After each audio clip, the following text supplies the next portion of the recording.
Hey guys, welcome back to another Black Mass, I guess, story this time.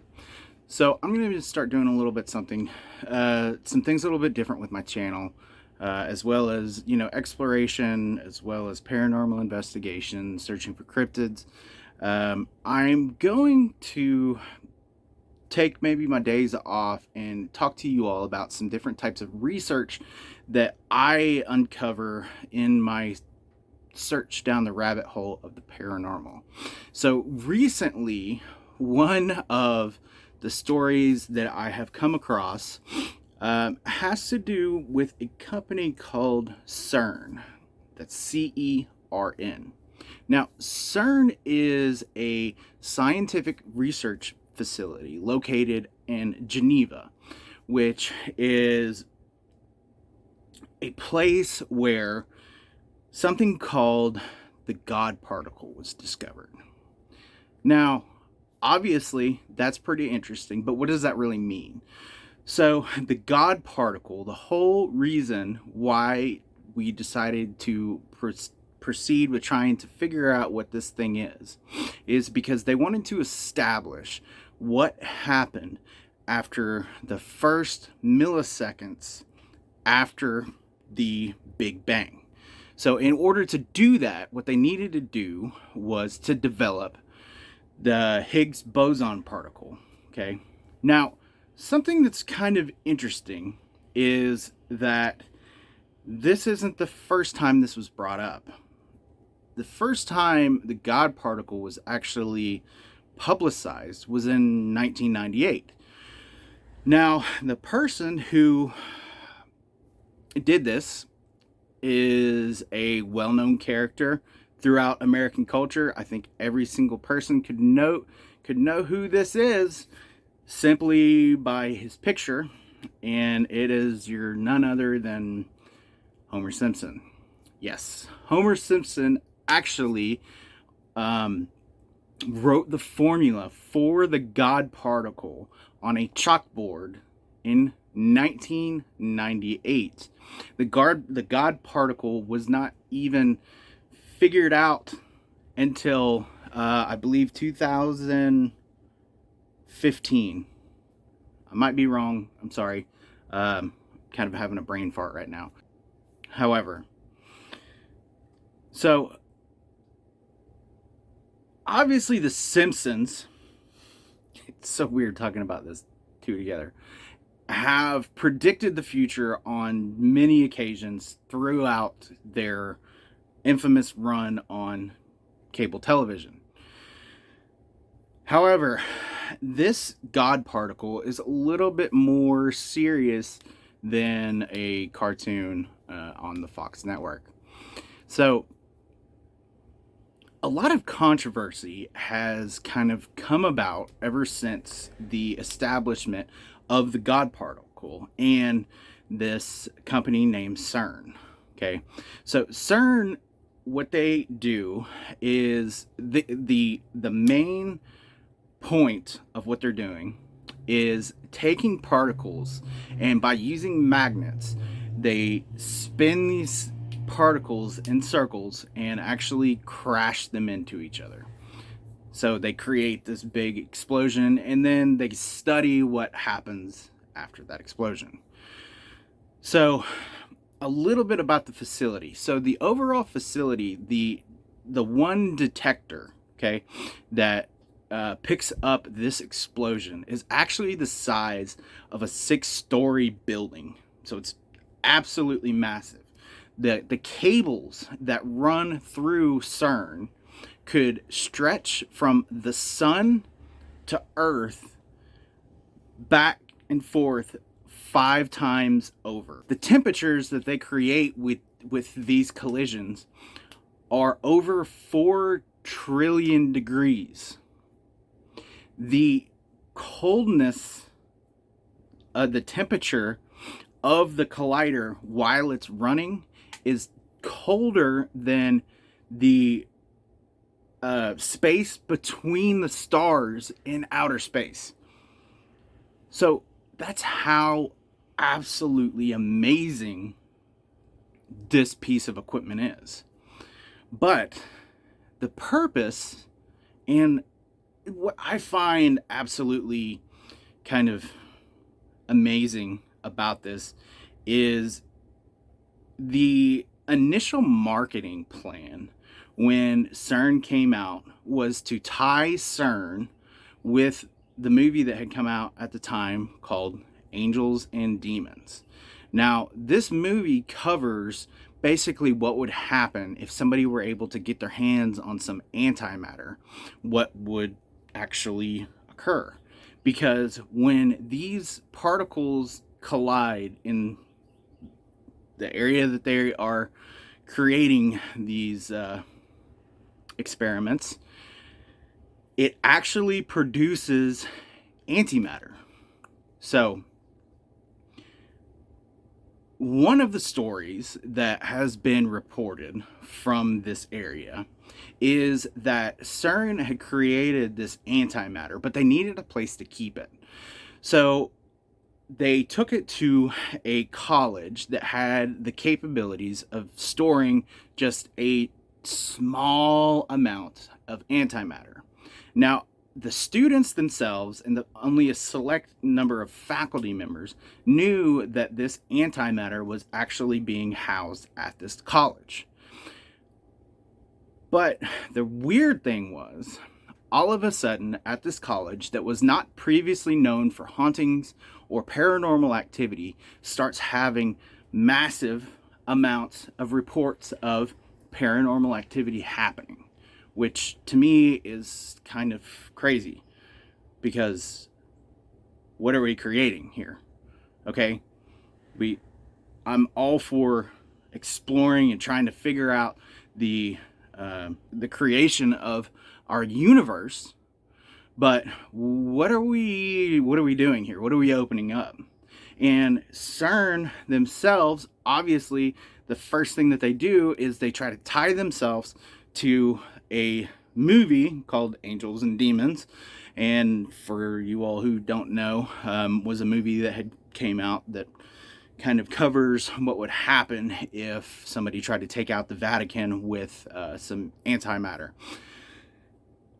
So within CERN, there is a recurring theme. Okay, it is actually rooted in Hinduism, which is a Hindu god named Shiva. Shiva is the god of destruction. So the purpose of Shiva in Hinduism, from my understanding, and if I'm wrong, guys, please correct me, is Shiva is meant to destroy everything, and so a rebirth can happen. So in a sense, yes, it's bad because you're destroying everything, but the more important part of it is the rebirth. However, we are talking about a man-made company. We are talking about men, humans, operating this equipment while they are bringing about references to a Hindu god of destruction.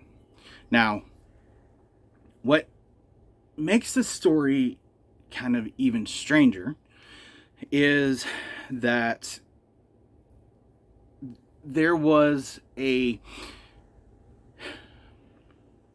some video that was captured, and I'm going to go ahead and show you this video right now.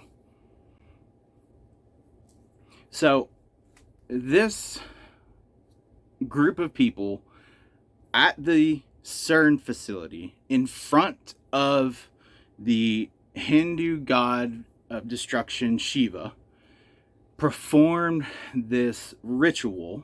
Okay, so CERN comes out and they acknowledge the fact that the ritual happened, like this happened, but it was something that was apparently just taken too far by employees.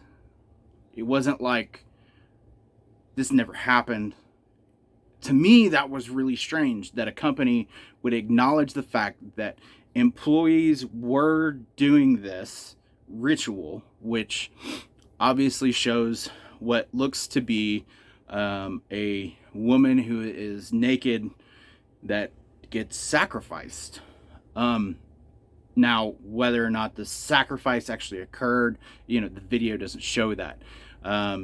But the company acknowledges that this did happen by their own employees, but they only just called it as a prank. But then you have footage like this that shows CERN employees doing another ritualistic dance inside of the CERN facility, doing the dance of the Hindu god of destruction. Now, another crazy story that I came across talked about, there was a group of employees that after 2 successful tests that they had done earlier in the day, that evening decided they wanted to come back and perform another simple test. So in this test, what this individual claims, I'm going to leave out the employees' names for a specific reason. One, if this never occurred, I don't want to be blamed for it. However, this story seems to me kind of like it's a little bit too crazy to be false, because CERN themselves have acknowledged that they are looking to establish portals into other dimensions.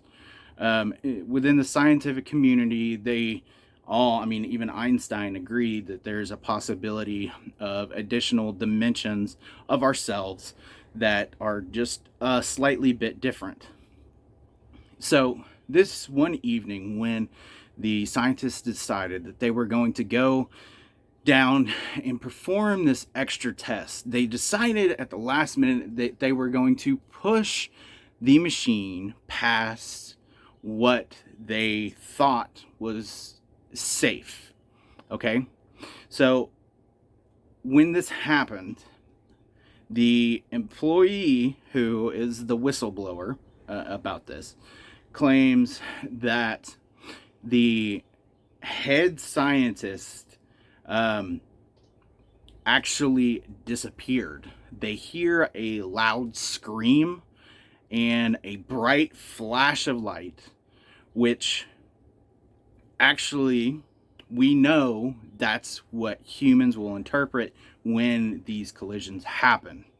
We know this because at another time, another physicist actually stuck his head in a collider, not this particular collider, but in a collider while it was running.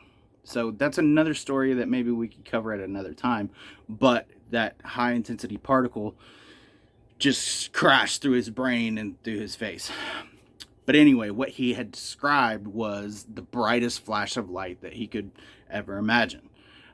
He claimed it was like 7 times or 10 times stronger than looking at the sun. So this scientist claims that the person that was operating the machine screamed really loud. The machine overloaded, and everything, there was a big bright white flash, and then everything went completely black. So everybody starts scrambling, asking each other, is everybody okay? So they work their way over to the person performing the tests, and they are not in the chair that they were supposed to be in. However, their effects were in the chair. By effects, I mean their clothes, their jewelry, their name tag, their shoes, everything that person had on them was still in the chair. But the person themselves completely missing. They searched the entire facility looking for her, and they were not able to track her down. So this is an ongoing issue. So it leads me to kind of maybe wonder what is really happening. A lot of people attribute the CERN super collider to, or I'm sorry, the CERN Large Hadron Collider. I believe that's right. They abbreviate it LHC for something called the Mandela Effect. Now, whether or not you are familiar with the Mandela Effect, but it wasn't something that affected um, uh, a our population as a whole until recently. Basically, until they started using this LHC in Geneva. Okay, so the Mandela Effect occurs when a mass group of people remember something happening that never happened. So I actually have two experiences myself that until recently I just kind of brushed them off as a past memory. So one is the death of Nelson Mandela. When I was younger, I remember seeing the news coverage of the death of Nelson Mandela. I remember watching the funeral procession. I remember all of this very vividly. Like, it wasn't until recently that I discovered that Nelson Mandela didn't die in the 80s, that it was much later. Another, so if you're watching this video and you remember Nelson Mandela dying in the 80s and you remember the funeral procession, which I would love to try to figure out a way that we could make the descriptions of the things that we remember from this and then maybe put them together. So comment down below if this is something that you remember. Another example of the Mandela Effect was the movie Shazam with Sinbad in it. Apparently, it never happened. Yeah, there was never a movie called Shazam with Sinbad playing a genie. And I remember watching the movie. I could describe the entire plot line. I could describe everything that happened. My wife can even describe everything that happened in that movie. She can describe the movie. Like, I can too. Like, I remember seeing Sinbad playing a genie. Like, 110%. But apparently, that movie was never made. So, my question is, what is happening? Is there another version of reality that somehow maybe my generation was pushed through, that we're kind of remembering things that are a little bit different? Because to be honest, things seem to be a little off. It doesn't, I'm seeing things that I remember the world being a different way. I don't really know how to describe it, but the research into how the universe was created could be very dangerous. A great physicist, Stephen Hawking, he said that it would be extremely dangerous and that we should not try to figure out how to create the God particle, because the God particle was something that needed to be created by man. There has been several physicists and scientists over time talking about how if the CERN collider managed to create a black hole, how it could just essentially eat planet Earth and eat our universe. But then, what's on the other side of a black hole? Nobody knows. But there was an accident at CERN. there was a big accident actually, where during testing, a portion of the machine completely collapsed. This happened in 2013, I believe. So there is a possibility that maybe they already created that black hole. Maybe we've already been sucked in. Maybe this is another side of the universe. But, you know, who knows? I obviously can't prove that. I'm not claiming to prove that. I'm not claiming to say that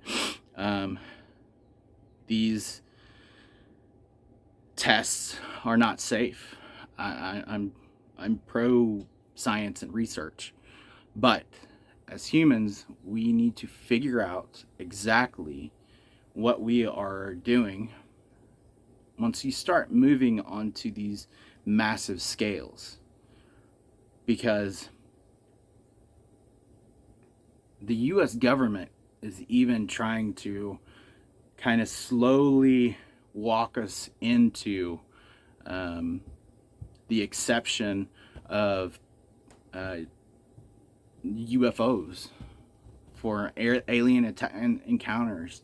I mean, NASA themselves even said that by 2020 we would have an interaction with a being outside of planet Earth. So I'm going to go in these next couple videos, I'm going to talk about some of the interesting alien abduction stories, and I'm going to cover my own UFO sighting when I was a kid. So if you all like these stories, guys, let me know. Comment down below. Obviously, I'm not 100% how this is going to work out, so maybe my mannerisms aren't that great as of yet, but I'm trying to just kind of wing this. So if you all like this video, give it a like. If you didn't like it, give it a thumbs down. It's not like I'm going to be moving away from the paranormal activity or the exploration stuff or anything else. I'm definitely still going to be doing that, but I'm also going to maybe do these videos every once in a while, just kind of balance thing out so I can get a better explanation of the unknown. So guys, thank you again for tuning in, and until next time, see you later.